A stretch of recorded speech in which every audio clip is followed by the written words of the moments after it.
Disclaimer. No animal was harmed in the making of this video, for breeding purposes only.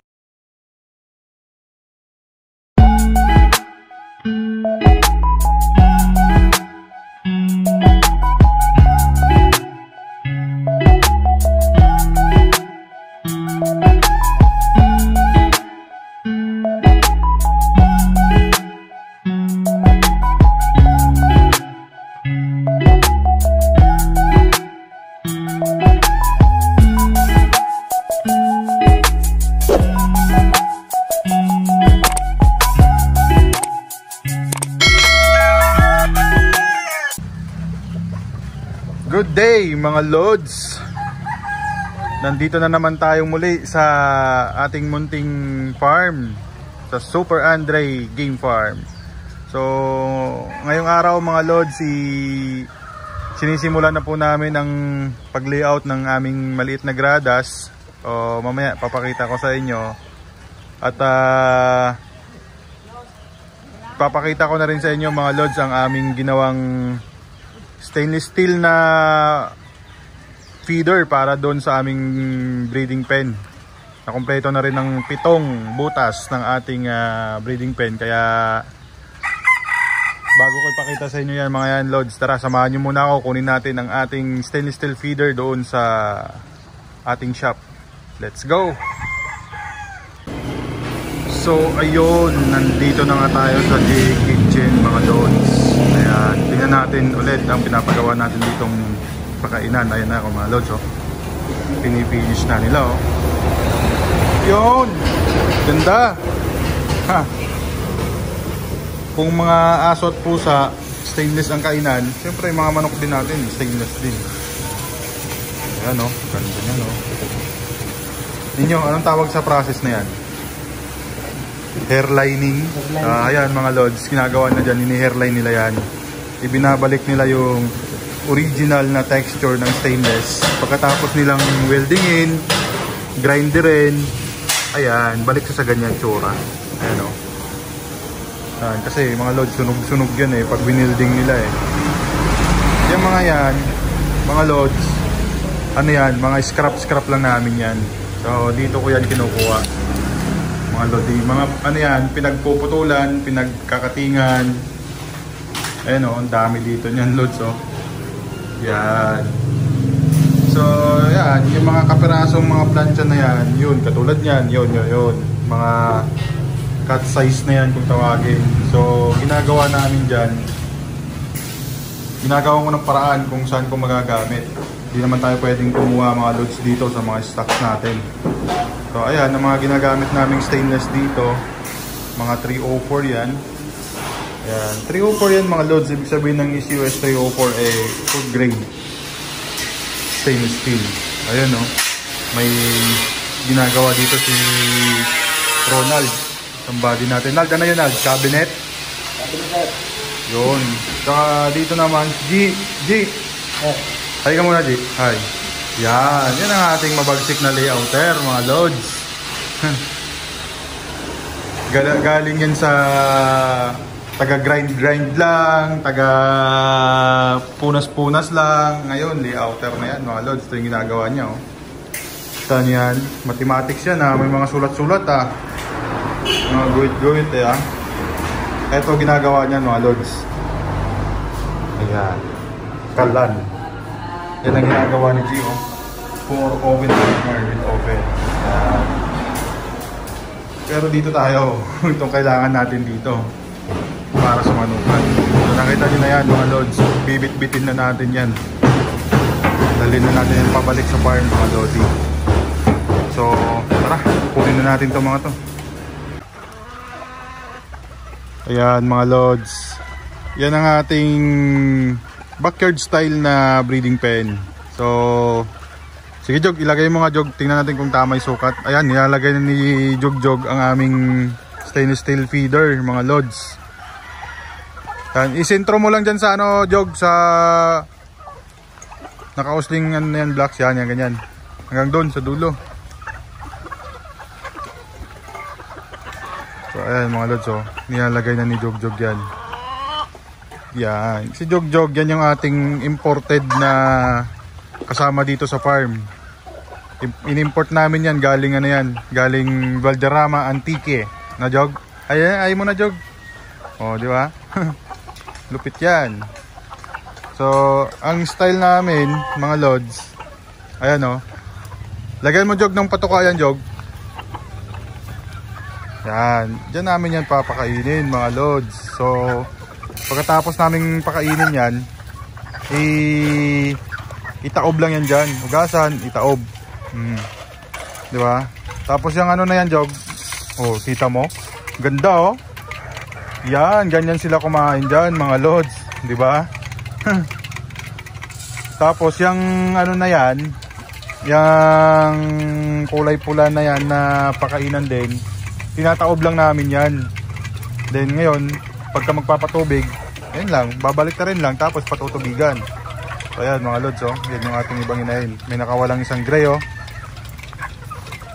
Takpa Jog, ibalik sulod. Yun, ganyan lang sila kumain mga lods. Ganda nilang tingnan yan. Oh. 'Di ba? Yan lang ating style diyan. So, siyempre, katulad ng sinabi ko kanina, kung ang mga aso natin at mga pusa, ang pakainan ay stainless, siyempre yung manok din natin, stainless steel din yan. Ayan, kagandahan dyan mga lods kasi stainless steel 304 yan. So, yan yung grade ng stainless na hindi kinakalawang at safe sa food grade siya kung tawagin. Kaya masyadong maliit ang chance na magkakaroon ng bacterial contamination kasi ang 304 mga lods, hindi yan pinamamahayan talaga ng bakterya kasi wala silang pagkain dyan para dumami yung bakterya. Ayan mga lods oh. Oh, di ba? Ang pinapakain namin dito mga lods, ano yan, Gallimax 21 Breeder Pellet na. Nagalo lang ako ng konting expander para bumuka-buka na yung katawan ng mga yan. So, itong mga gray na to, gagamitin natin to para sa national breeding na. Tsaka yan, yung mga claret natin. Claret roundhead. Yan. So, yan o. Pag nagpapatubig, ganyan o. Gasan mo muna, Jog. Pati yung puwet. Yun. O, tapos lagyan mo. Para malinis, di ba? Yan. Ganyan lang yan, mga lods.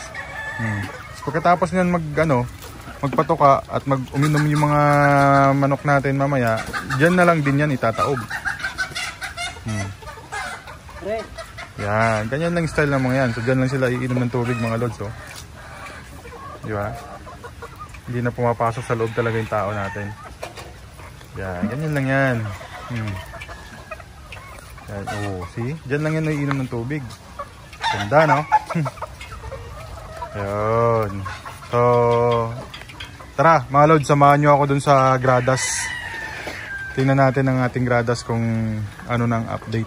Kanina lang sinimulan kasi yun, may layout. Mga lods, yung aming takalan pala dito ng stainless din. Jer, nasan yung mo Jer? Patukaan mo Jer yan. Tingnan natin, pakita natin sa kanila. Gumawa rin kasi kami ng takalan mga lods na pang 40 grams.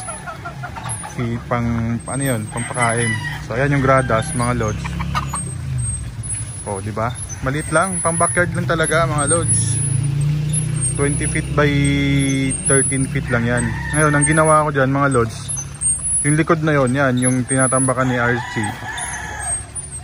Diyan namin ipopwesto ang siguro mga 10 butas na keeping pen. Elevated yon, pantay siya sa gradas.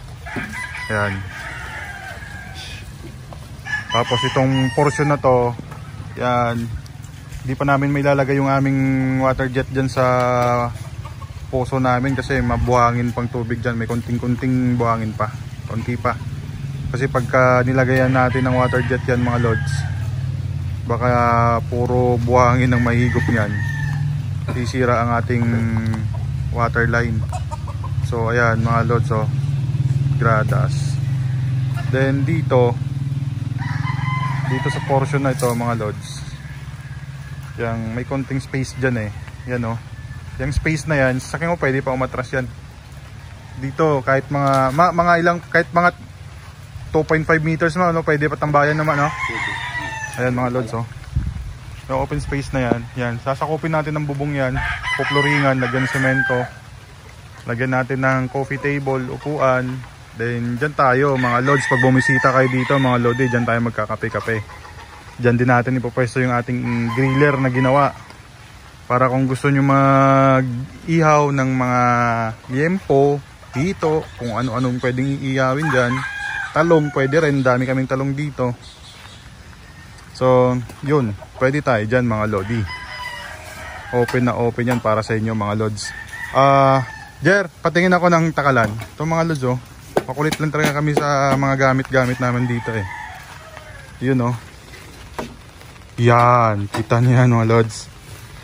40 grams ang laman yan. So, hindi lang natin naabutan si Roger na nagpapakain. Ayan, mga lodi, hindi kami nagkokondisyon. Nag-aano lang kami, nagpi-pre-con. Condition na din yun para sa ano yan, sa breeding season yan. Parang priming natin yan. Yun, no. Pakita mo na yung wheat germ, Libimin GK, red cell, dextrose powder, gumagamit kami niyan. Then ang calcium mga lods namin, binigay ito sa amin ng tropa namin si Doc Magat. Ayan mga lods, oh. Ayan, paano bigayan yan, Jeff? Lunes, Miyerkules, Biyernes. Hindi, ano, dinadrop? Isang takip sa isang Galon? galon. Okay. So, inahalo siya sa tubig mga lods. Hindi ko pa kasi masyadong kabisado yun mga lods. Bago sa mata ko yung ganyang ano eh. Yung ganyang calcium. Nasanay tayo na pagka-calcium. Siyempre, nagbibigay lang tayo kagad yan. Calvex, yung calcium na calcium lactate ba yun? Yun, ganun lang. So, yung mga patuka namin mga lods, nandun pa sa ano, sa kabila nakalagay. Ito, temporary lang to. Yan mga lods. So, yan ang forma ng gradas natin. Then dyan, sa likod ng puso na yan mga lods, dyan natin ilalagay yung atin namang scratch pen. Yan, maglagay tayo ng scratch pen dyan. Ayan mga lods, oh, may bakante dyan sa may likod. Ayan. So, dyan natin ilalagay yung ano, kulungan. Ayan. So, yun na naman. Muulan na naman mga lodi. Ambon-ambon na naman. So, yun. Yan lang mga lods, konting update lang dito sa farm. Sumilip lang ako saglit para ihatid lang yung gamit na yan. At yun, so see you hanggang next vlog mga lods. Maraming salamat at God bless po sa ating lahat.